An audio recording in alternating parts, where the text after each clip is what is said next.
Have you ever worried about slipping in the bathroom or helping a loved one get up safely? You need to know about Safety Grip. Unlike outdated smooth metal grab bars, Safety Grip has a unique textured design that gives a better grip and more control, especially for those with weak or tired hands. It looks great, feels secure, and installs just like a regular bar. Visit heartmobility.com to learn more. Welcome to the Aging Together podcast. I'm your host, Dr. Pooja A, Patel, an occupational therapist with board certification in gerontology and additional specialty certifications in dementia and fall prevention. In this podcast, I interview guests who are experts in their fields and caregivers who share their lived experiences. Let's meet today's guest. Hello, everyone, and welcome to a live stream of the Aging Together podcast, Season 4, sponsored by Heart Mobility, revolutionizing those steel metal gray bars from the 1960s with their newest product, Safety Grip. Today's guest is Carol L. Stokes, JD. She is a caregiver coach, advocate, and writer passionate about supporting women and families through the tough, beautiful, and often overwhelming realities of caregiving. Drawing on her many years as power of attorney and daily advocate for a loved one facing mental illness and aging challenges, Carol crafts practical tools rooted in compassion and lived experience, not theory. She is the creator of the Peace Plan, a simple, actionable framework that helps caregivers move from chaos and burnout to clarity, confidence, empowerment, and peace of mind. Through her story, her writing, and her one-on-one coaching, Carol's mission is to help caregivers reclaim their sense of self, restore relationships, and rediscover hope, even in the hardest seasons. She believes that no caregiver should ever feel invisible, alone, or powerless. Carol, thank you so much for joining me today. Oh, thank you for having me. I'm so grateful to be here, and I'm looking forward to sharing with your audience today. Yes, absolutely. So I'm going to start by throwing a bunch of questions at you to get us started, and then you can answer them as you like. So I've shared your phenomenal professional bio, but I want to know more about your why. What's your story? What sparked your passion for this work? And how has your why evolved over time? I think I have to go back to my childhood, and it's only in hindsight that I recognize so many influences in what I do today. Now, I often describe it as growing up in and I can just see the messages coming, but I often describe it as growing up in a sexist household. I have a brother, but being the girl, it was always my job to take care of things once we arrived home from school. He had more leisure. He could play. He could hang out. And he only had one task, and that task was to take out the garbage. Now, we were latchkey kids. My parents divorced when I was young. And so, we had our ride to school, we had our ride back, but we let ourselves in and we had to get ready for the next day. But part of that was not only doing homework, but it was also, if there was laundry to do, I had to do it. And I don't know if anyone listening remembers the clothesline, but if there were clothes to hang outside to dry, that was my job. And I remember asking my mom, I said, why doesn't he have to help me? Why can't he help me? And her response was, he's a boy, you're the girl. I did not realize just how much that would set the tone for my journey as a female. But I have come to see how much society has decided what women are supposed to do. And we bear that burden alone for the most part. And caregiving and being the nurturers and taking care of everybody else seems to be the expectation. What I find really sad and moving, and what has really, really inspired me Dr. Patel, to even be on this journey. Fast forward some years from my childhood. My mom's best friend got cancer. And when I look back from the time that she was diagnosed to the time that she passed, there were a few short months. And when I look back at what transpired up to that point, I realized she was caring for everybody but herself. Mm-hmm. She had a husband. She and her husband together owned a business. Her husband became ill and bedridden. And so she was taking care of him for a few years. They ended up losing the business. She was a phenomenal hairdresser. Her hours became cut more and more because her care was required at home. She had a mother who was up and active, not a problem, until she got older. She got diabetes, and when that condition worsened, she actually became partially blind. So now my mom's friend, Barbara is her name, Barbara was caring not only for her husband, but for her mother as well. And Barbara and her husband had 2 young boys. That was a load to carry all by herself. And I have no statistics whatsoever, but with the number of women that I talk to and the number of personal experiences that I can think of, there are too many women whose health is declining because they're carrying more than they should. The stress on the body is taking a toll. And some of my friends, even when I talk about taking care of yourself, doing some things for yourself, putting yourself first, and I'm sure we'll talk about that because sometimes that concept gets lost. And my friends and other people see it as being selfish. And to me, it's self-love. There's nothing selfish about loving yourself. And when I share these stories, which are all real life stories that women are living every day and women have lived to their last day, where we are essentially trading one life for another, there was nothing else I could do. There was nothing else I could do. I was sold. I have always been an advocate for women just because growing up in the household like I did and seeing my mother and my grandmother at the time, how hard they worked and took care of the household.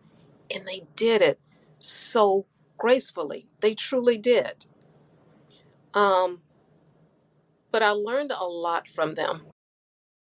I learned about strength. And believe it or not, in spite of everything that they did, I learned about balance. So my passion for doing what I do is because there's a part of me on the inside that's always screaming, no, you don't have to do it that way. You're killing yourself. I'm having this little dialogue with myself.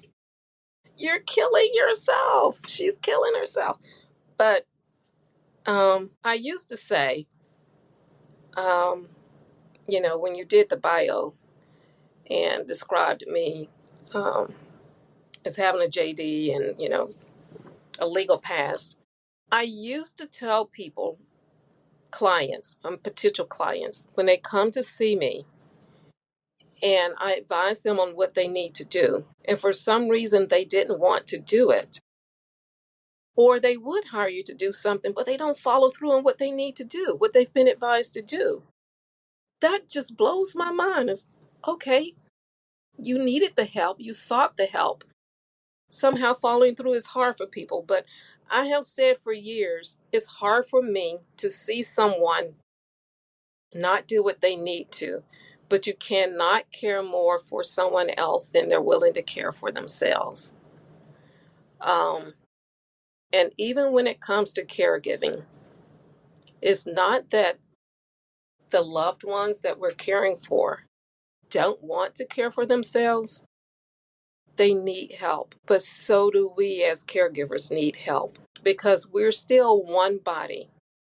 We're one body. And we can only do so much.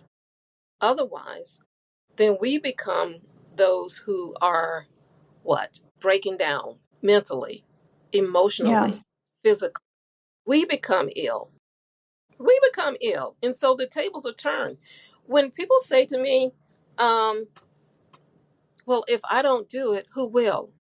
My question to them is, if you can't do it, who will? Mm-hmm. So I'm Yeah, on. I just had someone share a statistic with me that 63% of caregivers end up hospitalized before the care recipient does. We'll be right back. Quick pause. Are you caring for a loved one? Recharge inside the Aging Together Caregiver Hub, our free online community packed with expert tips, live Q&As, and peers who truly get it. Join in seconds at aging-together.com, then dive back into the show feeling supported. Yeah, yeah, yeah. Yeah. So a moment ago, when I started to say that I don't have statistics, the number of women who, I was sharing how they become ill, seriously ill. And I don't know that we are doing our part to educate one another. I promise you, that's a conversation I have with every single client that I talk with, that once I learn about their history, their medical history, because it does come into play. I want to know more about them. And for the most part, I don't even have to initiate the question because they're sharing so much of what's wrong. And then I learn that they've been physically ill. It never fails because the stress that you think you're managing is actually manifesting into something else. And to me, Yeah. those are wake up calls. That's enough reason to be on this mission to say, we've got to wake up. We've got to wake up. We're literally killing ourselves. And I don't want to sound dramatic, but when you do recognize the illness to disease to death phase, um, it's worth stopping to listen and pay attention. You know, there are too many women who are not living their full lives because they're just barely making it. And that's why I'm here. Yeah, absolutely. There's so much of what you've said that I can resonate with. I also grew up with those gender norms in my family. I became an adult at 10, while all the siblings and cousins could, live out their childhood without all the responsibilities of being the eldest. Um, and yeah, I completely resonate with how you were raised and how I was raised, and we could probably find those similarities in a lot of women who are caregivers, because they have likely developed that from an early age. Yeah, no doubt. No doubt. When you think about supporting family caregivers and aging adults today, what do you see as the single most overlooked need? I know you mentioned the caregiver wellness, health, right? But what do you think is most overlooked? That is a really loaded question because there's so many things that We've got the moment time to unpack it. it needs to be unpacked, I tell you.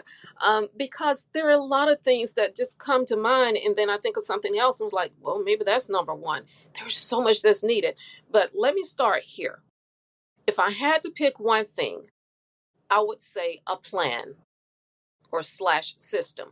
What I mean by that is, and this won't be true for everyone, but most of the people that I talk to and that I help have a plan. And that was the difference for me when I was knee deep in caregiving for my, actually, it's my cousin, my elderly cousin with mental health issues.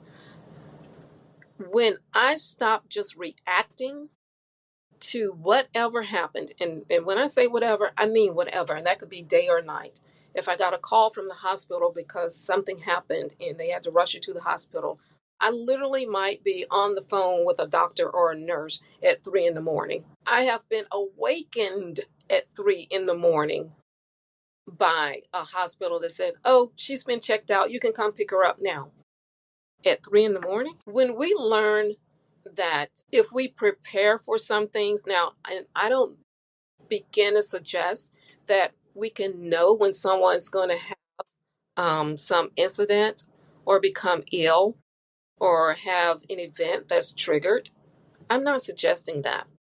But there is a system of or a team that we can build and have certain checklists as to how to respond when certain things happen. I had such a relationship with one of the medical providers um, when I was deeply involved in caring for my cousin that they literally would call me and let me know how things were going. They'd do it at a reasonable hour. They would check in. They would not check her in because she would be transported from the nursing home to certain visits, medical visits. They literally would wait until I arrived. We just had a system. That alone was a system. When you establish relationships with people, you'd be amazed at what you can get accomplished that makes your life less stressful. To share another example that others might be able to relate to, I had a client in particular, a divorced mother with two adult sons. One of them was diagnosed with some mental health issues, and if I recall correctly, schizophrenia. But he was somewhat dependent. He was semi dependent, if that makes sense to anyone. He was living in her household, but he had a job. He had a part time job, but he wasn't honoring her rules and so forth. And he could function to an extent. So, what she wanted was she wanted him to move out. She wanted him to move into a facility where he could still get the medical treatment he needs, still operate on his own to the extent that he could. So many arrangements to be made.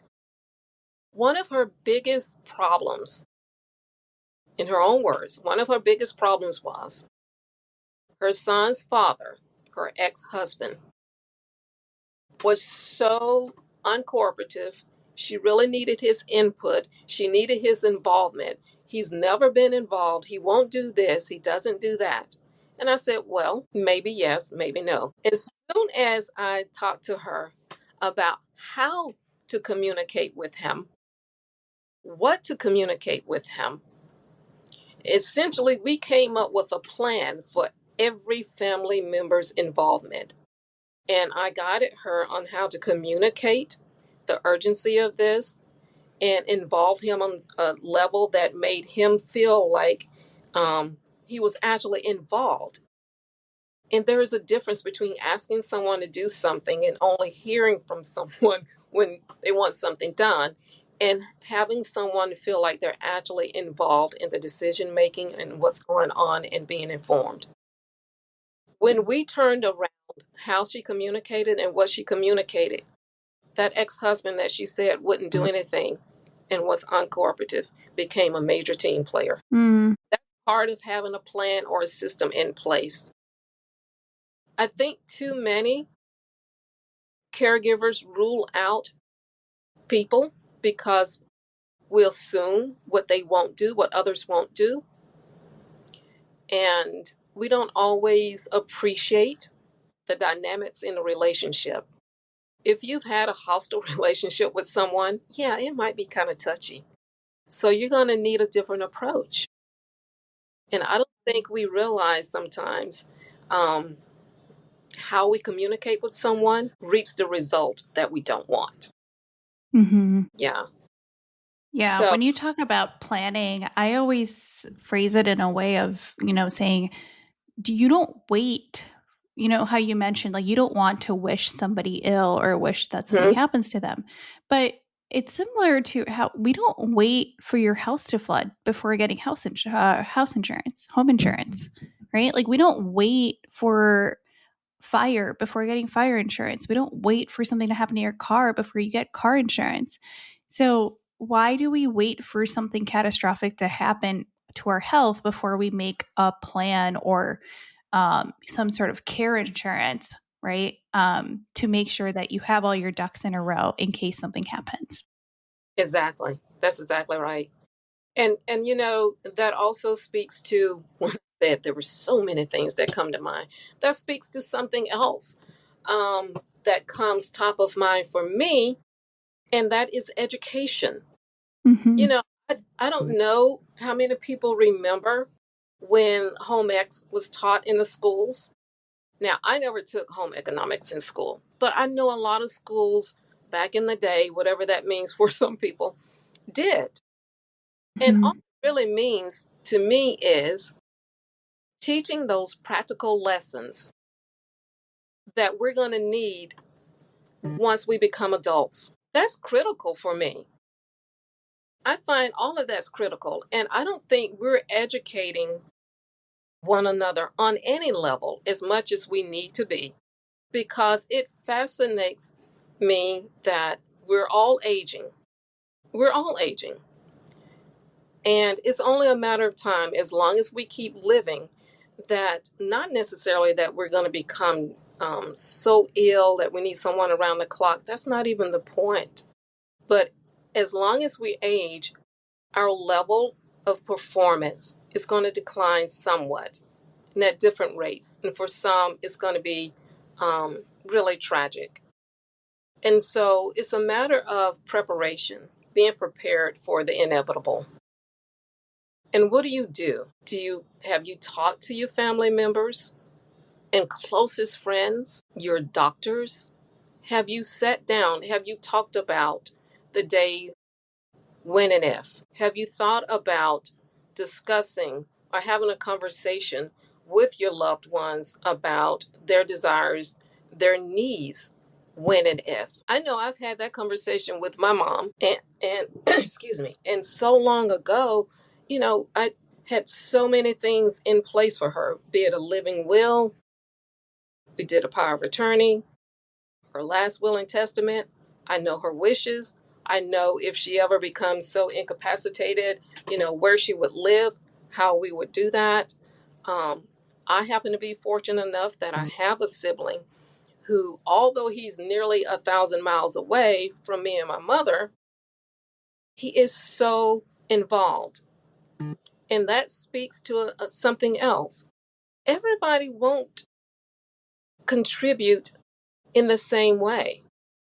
And that goes back to that planning and being prepared as well, because you need to discuss amongst your loved ones, your families, and closest friends. I keep saying closest friends. It amazes me how many people I talk to who don't involve their friends. Everybody has, I want to say everybody, but most people have at least one close enough friend who's willing to do something for you once in a while, if it's nothing but do a grocery shop run for you. But identifying who can do what in the event that something happens and you need that assistance is huge. It takes stress off you. It frees up your time. It keeps you from panicking and making all but the best decisions, because you can't make the best decisions when you're stressed out and in panic mode. Yeah, absolutely. Yeah. I think a lot of this is, yes, we need to do proactive care planning, but unfortunately, with how our system is set up, a lot of this stuff gets done or talked about reactively. And even if people do want to start talking about it early on, there's still a lot of hesitancy in, I want to say, my parents' generation, but especially their parents' generation, like my grandparents' generation, where they don't want to talk about the inevitable. It's almost of like a taboo topic in a way. Yeah. And many of our audience members might feel stuck at the I don't know where to start stage, right? Because it's a big conversation to have. What first Mhm. step do you recommend that they can take, like today or tomorrow? That is such a good question. That is such a good point. Because before I answer that, I just want to emphasize that a bit, because you're absolutely right. That's across the board. People are uncomfortable talking about those matters. I have even tried to conduct free workshops and offer services at such an incredibly reduced rate. And this is even in the lawyer phase, preparing documents for people just because I wanted them to be prepared. The first thing that I would suggest is that not families sit down with their parents, whoever it is, your parents, your grandparents, sit down and just have a conversation, a casual conversation. It's really important not to make it a production, and it's really important to be in a relaxed and comfortable setting, because when we do it when someone is ill, if that hasn't already taken place, it makes them feel even more uncomfortable, as though something is about to happen. Oh, am I going downhill? Is that why you're talking to me about this now? I would start out with a love conversation. It just it has to be done, but from a loving place. I know when we sit down and we're not feeling as though this is something we have to do, we're more inclined to participate in such a conversation. So if you're having that kind of tea, casual moment, coffee moment, whatever it is, with your parents, with your grandparents, whoever your loved one is, say, I was thinking sometimes, and I've seen a lot of these commercials on TV about insurance and so forth.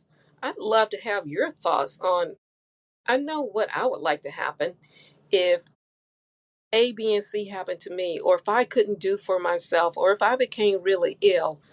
Um, and it's so important to have that in place. I think I'm going to start making sure that I have that in place for me. I'd really like to have your thoughts on what you think about that. Start out soft, lovingly, make it casual, talk about other perspectives, bring yourself into it, and then they'll come into the conversation not only with their opinions, what they want will also come into the picture, because most people, when they share their opinion about you, they're telling you what they think about themselves or what they want for themselves as well. And not only just think, that will gradually become part of the conversation. I know in the conversations I've had with my mother, they were not, let's say, while she was at the doctor's office, they were not presented as though it was a sense of urgency. They were not presented as though I was frustrated and made it seem as though it's something she had to do today. You'll be surprised when you're calm, when you're loving, when the focus or that spotlight isn't necessarily on them, making them feel even more uncomfortable, because that's what that spotlight will do, especially if you make it seem like a sense of urgency. They will be more forthcoming and cooperative in sharing what their desires are in terms of the kind of care that they want. And you can use that to carry a conversation about the kind of care that they might need and what options and provisions that need to be in place to make sure that happens. And then always, always pose those options as a question. Would it be okay with you if I look into some of the options for example, if I look into what it takes to get a power of attorney just in case something happens and you can't pay your bills and I need to pay them for you, because we want to make sure that you have your electricity, you're able to watch all your TV shows and the movies you love. Make it fun, make it relatable. And opening that conversation like that makes it far more likely that you're going to get the cooperation and understanding. Yeah, genuinely coming from a place of curiosity instead of, hey, we need to do this because X, Y, and Z. Yes. Yeah. Yeah. Yeah. Curiosity and compassion, and putting yourself first. Absolutely. So it didn't make it seem like it's all about them. Right, Yeah. right. And also Yeah. just more of like, hey, I love you and I want to make sure I'm honoring what you would want in this situation. Like, can you tell me a little bit about it? Right. Absolutely. Absolutely. I wouldn't want to make a decision for you that you would not like.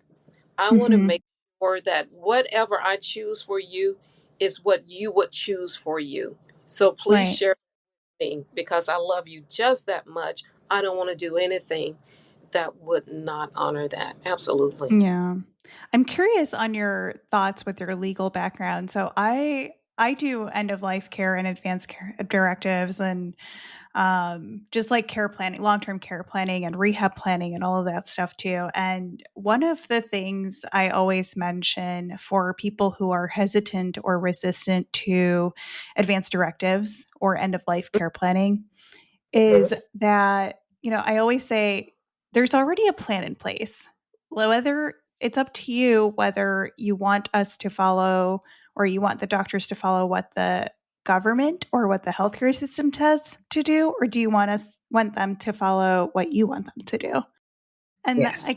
because I try to explain to them, like, there's a process for this if you don't write your wishes down. Like, it's not like it's just going to be a standstill. Like, things are going to keep moving. So if you don't write it down, it's going to be a pre written protocol or set of orders that they're going to follow based on how you're doing. But if you voice your opinions and write them down, they'll follow what you want. Yeah. Such a good point. Absolutely. In fact, I've done that too. And I even go a step further. Anytime I've prepared a document that someone has asked me to prepare, I will have a conversation with them before I start preparing that document and say, you know what? You have the option to choose how you want, A, B, and C to happen. If you don't choose that, then the government is going to decide for you. I will not charge you another penny to prepare the document, the additional document for you. Um, yeah, I just throw it in because it's so important. I make sure they understand when you're not making a choice is yet being made, and it won't necessarily line up with your preference and what you want. And I Right. also show them you have worked and lived for so long that I know you want to protect what you've created, what you would want to happen on your behalf. Why don't we do that for you as long as we're doing these other things for you as well? That's generally the conversation I'll have with them as well. And that's for the estate planning side of it, I assume. Yes, it is. Right. Yeah. It is. Yeah. Mm-hmm. Um, but yeah, um, generally when I've done, for example, a power of attorney, and that's so interesting, a power of attorney, and there are different powers of attorney out there depending on what someone needs to have done, wants to have done. But I generally recognize. I generally um, suggest or advise having one done because you can have one done to take effect immediately or have one in place for if or when you need it. But in addition to that, that can be quite different depending on the power of attorney. But you need a living will in its place. In addition to that. And so that's usually when I will have that conversation, that living will. I have a trio, Dr. Patel: the last will and testament, power of attorney, and the living will, or the advance directive. Um, and so when someone talks to me about one, I have a conversation with them about all of it because it is like that flood insurance you were talking about. You don't know if Mm-hmm. a and it's a matter of being prepared. It's also a matter of someone educating someone else when they don't know. They don't Right. know. They don't know. And so I always go what I think is the extra step to make sure they know you came to me for one thing. Why don't we take some time? Because you've invested a whole lot in this and see if you're aware these other ways that you could be influenced in your life choices could end up being different than what someone else ends up doing for you. Um, but I do that for my caregiver clients as well. But that's part of the process I take them through, but not everyone follows through with that, I have to say. And so, again, it's kind of hard for people to make certain decisions and choices and execute them, but it is something that's needed. And it's something that's Yeah. needed not only for, frankly, going back to the statistics that you were talking about earlier, not only is it needed for the ones that we care for, it's needed for ourselves as well. Hmm. Yeah. Yeah. I with my years in the hospital, I always tap on the healthcare power of attorney to that as well. I need to make sure who's making your health decisions. Um, for when something happens. But you're absolutely right. One of the conversations I've had with another guest was on, when should we start making these plans for ourselves? And they said 18. As soon as you're an adult, like make a plan for yourself. Yeah. Yeah. Yeah. But here's the thing, because we don't know if or when something's going to happen. We don't know if or Hmm. when there's a car accident. We don't know if or when. And my goodness, I can tell you, just with I was going to say my one cousin, but the cousin that I talk about so often because, and it takes me back to one of the first questions that you asked me. She's part of why I'm here. I know I gave all these other reasons or people who inspired me to be here, but she's part of it too. And but the times that she has been found unresponsive, it's been a few years now, thank God, but we don't know if or when anything is going to happen to any of us. And it also goes back to when people say, if I don't, who will? Or if I don't, Right. nobody will. Well, if you can't, who will? You have to take care Hmm. of yourself too, and you have to have a plan for yourself. Yeah. It's necessary, it's smart, and I encourage it. I absolutely encourage it. And those documents, even if you even if you execute them, if you prepare, execute them at age 18, they can be modified over the years as needed. Yeah, It's absolutely. yeah, it's not too soon. Yeah. No, I say look at, depending on where you're at, like, yeah, if you're starting younger, you can review them every 5 years, make sure you still agree with it all, right? But if you have an illness or if you've been in an accident or, whatever there is, you can review it every year or every 6 months to make sure that it's still consistent with what your goals are, what your wishes are, to make sure that your caregivers, your family members know how you would want them to respond to things. Right. That's right. That's right. I always like to leave the audience with practical tools. We love practical tools around here. Do you Mhm. have a practical tip outside of paperwork that you wish every caregiver or aging services professional knew about? Oh my gosh.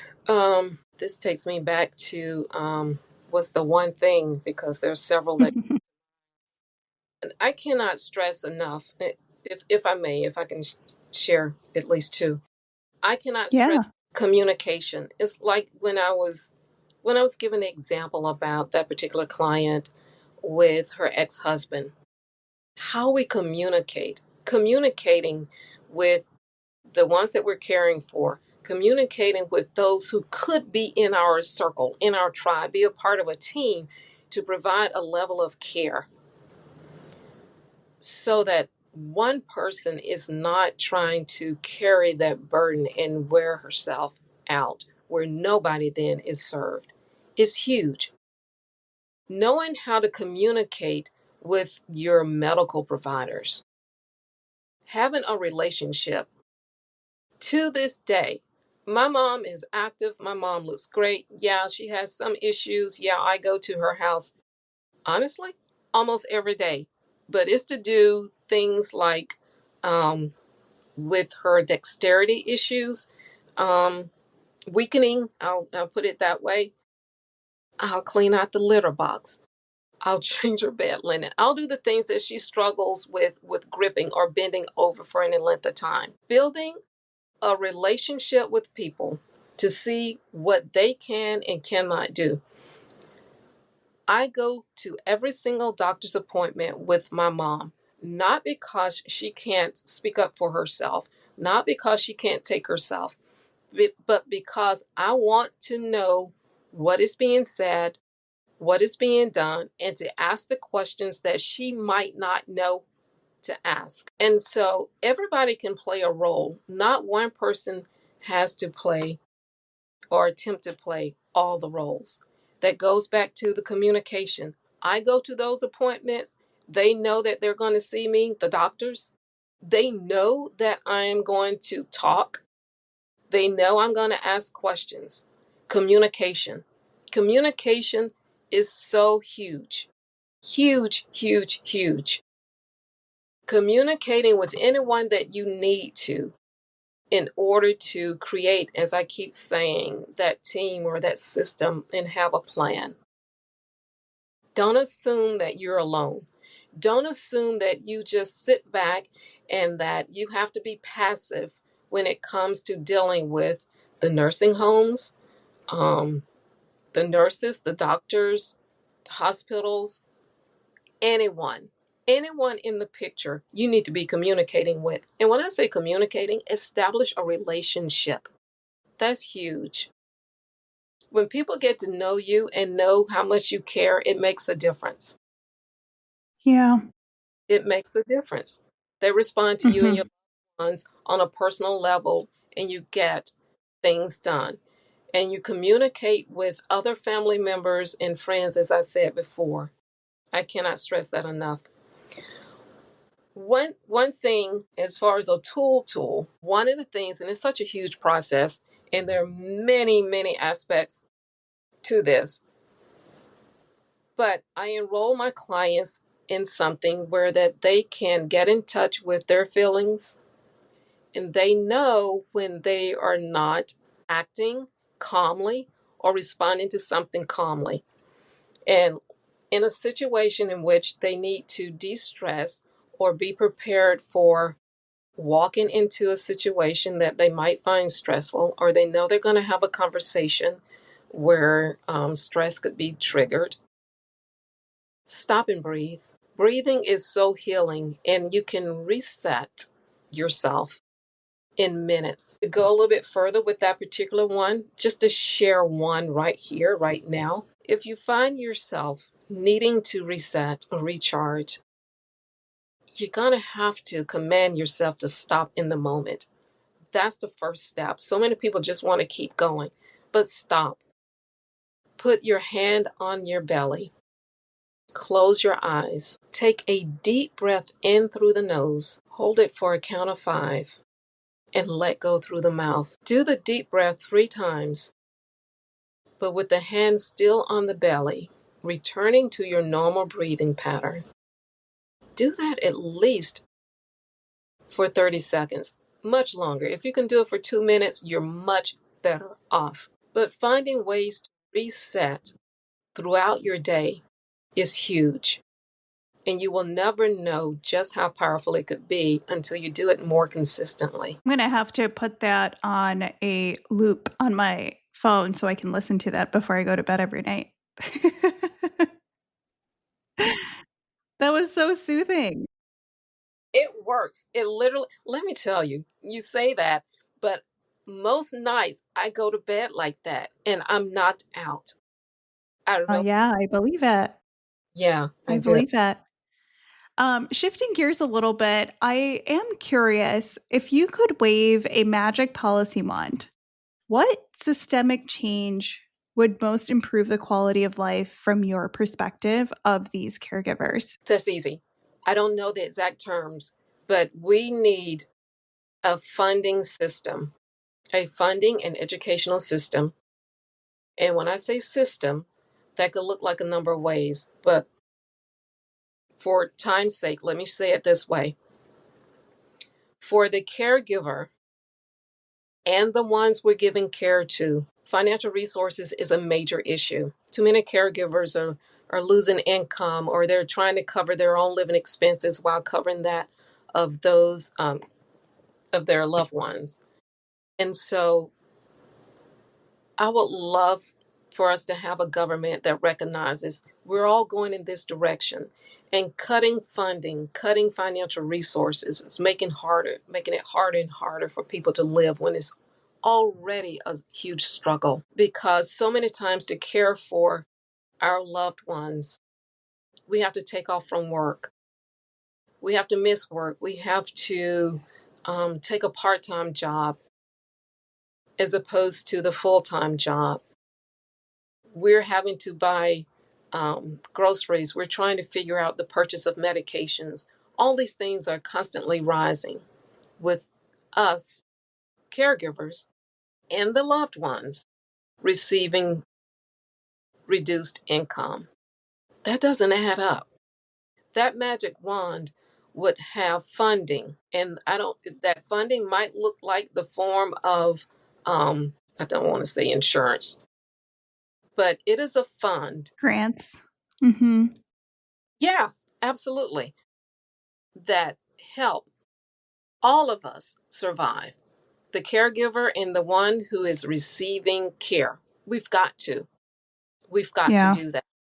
We've got to do that. And when I say include some education, all it means is to support that team, that system you need. When you get that funding, when you get that grant every single year, and that's what I mean, it has to be consistent. It's not a one-time thing, because our grocery and medication needs and the lights in the roof of our head are not one-time needs. They're every day. When we get that, we should have access to some organization that shares contacts, tools, Yeah. resources to support what we need to do to care for one another. I absolutely agree. I could not have said that better. I think our country and our government and federal resources and local funding and resources and support systems, everything is incredibly fragmented, siloed, and very difficult to access for those who need it most. And I completely agree with you that we need to figure out education and financing at the top of that list. Yeah. Before we wrap up, what is one takeaway you hope every viewer walks away with after hearing your story today? You're not in this alone. And I really hope, if nothing else, you know that you don't have to act as though you are. You might not know where to start, but something I learned in my childhood, I'll never forget. My grandmother had an eighth grade education, but she was one of the smartest women I've ever known, smartest people I've ever known. If I don't know something, someone else does. Mm-hmm. And always said that if I don't have something, it is still out there. Somebody has it. And what I'm saying to every person who is hearing this today, you might not know that it doesn't have to be as hard because you don't know what's out there. But start asking, start somewhere, because there are options. I lived the options. I created some options. There are others who are doing the same thing. So they're out there to support you. But you will not know unless you start asking. Don't assume just because you don't know it doesn't exist. There are tools, there are resources, and you can start with AARP. You can start with Carol Stokes. Just start. You're not alone. You are not alone. Carol, thank you again for being here with me today. I have agreed on everything you have said today as we both try to meet some of these needs and demands in our communities. Thank you, Dr. Patel. I cannot tell you how grateful I am to be here and to be able to share my stories and hopefully inspire someone to take that next step. Yes, absolutely. For those tuning in live, thank you for joining us. If you're interested in learning more about Carol's Peace Plan, there is a link in the show notes. I'll be back with another live stream in 2 weeks, same time, same place. See you then.